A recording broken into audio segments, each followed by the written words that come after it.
Welcome to the Banker Lamp. Please enjoy the video.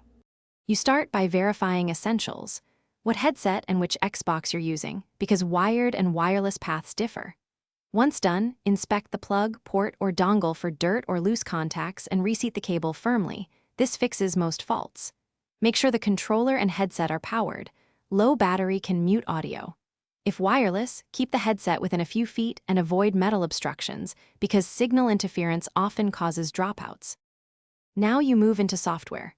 Press the Xbox button and go to Settings, then Volume and Audio Output because incorrect format or chat mixer hides sound.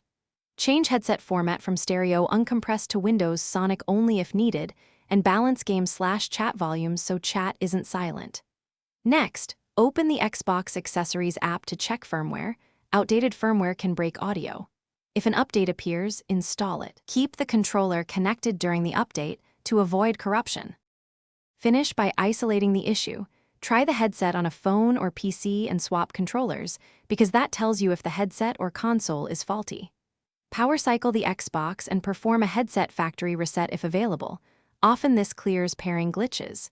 Make sure privacy and party chat permissions allow audio. If nothing works, one key troubleshooting tip: perform a console soft reset, keeping games. This refreshes system, audio services. Thanks for watching. If this was helpful, leave a like and consider subscribing. See you next time.